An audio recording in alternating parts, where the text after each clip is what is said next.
Welcome to Backstage Studios, home of Vinny Man. Can I take your order? Why did I say that? That's the completely wrong catchphrase. But anyway, if you could tell from that parody, this long-awaited movie review is on Good Burger. Released on July 25th, 1997 by Paramount Pictures, Good Burger was based on the sketch of the same name from the Nickelodeon comedy show All That. Some people liked it, some people hated it. But regardless, it did receive a cult following, and even a sequel is coming out later this year. So in honor of the sequel, I decided to review this movie and express my opinions on it.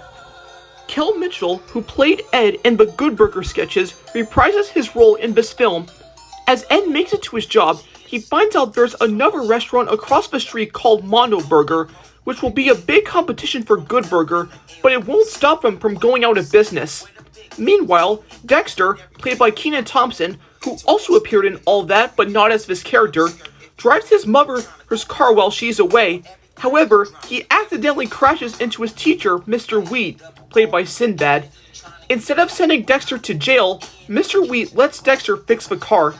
But in order to get the money, Dexter will need a summer job. So at first, he applied at Mondo Burger, but gets fired for mocking the boss. Dexter goes to Good Burger and meets Ed, who convinces his boss that Dexter should work at Good Burger.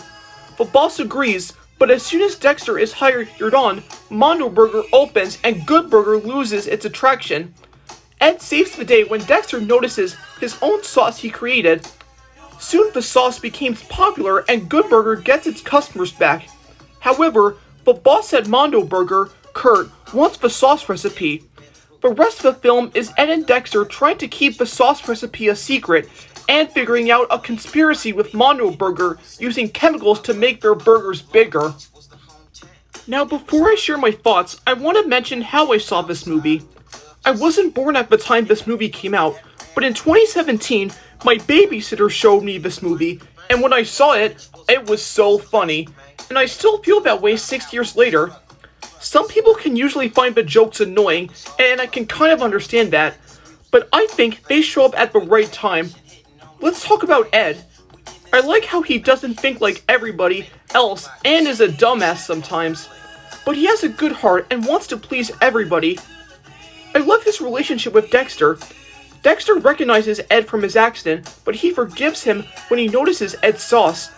But there was one scene where Dexter makes Ed sign a contract that lets him have 20% of his money while he has the 80%. Of course, Ed is dim-witted enough to sign the contract.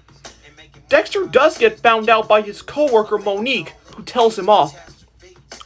Just as Dexter realizes his mistake, he is about to apologize to Ed, but they soon have to work together and save their restaurant. I wasn't really a fan of this plotline because it kinda ruined Dexter's character. But he's actually kind of relatable for any high school student. Cocky, lazy, wants to have a perfect summer with no work. I think any student who's watching this movie can relate to that, especially me. One thing I noticed on this latest rewatch is the payoff during Dexter's journey of driving. First, he crashes into Mr. Wheat's car and knows he's screwed up. You think he would be careful from now on, which he is, but when he's in the Burgermobile with Ed drives nonsensically.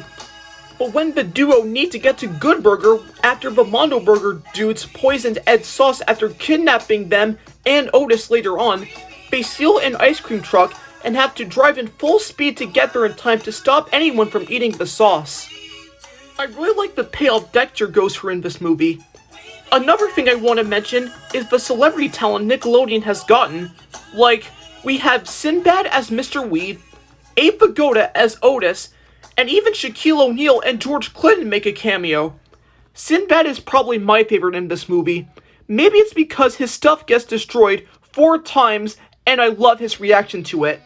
First, Dexter damages his car, then Ed crashes into his mailbox with the Burgermobile, which happens to be destroyed again by the Demented Hills van, and having the burger prop on the Mondo Burger building falling on his newly fixed car. Speaking of that scene, the scene of the Mondo Burger destruction was pretty intense. It was actually Ed that caused it by putting the illegal chemicals in the burgers by making them even bigger. I think it was a good payback since the Mondo Burger dudes did poison his sauce. Just like in Where But Wild Things Are, the movie, the songs and the music really suit the tone of the movie and are really good. Some songs I like are We're All Dudes, Oppose No Thumbs, and We Are Having Fun. During a dance number at Demented Hills, the song Knee Deep plays, and to me, it's the icing on the cake. So in summary, I personally enjoy Good Burger, mainly because of its humor and the dynamic duo of Ed and Dexter.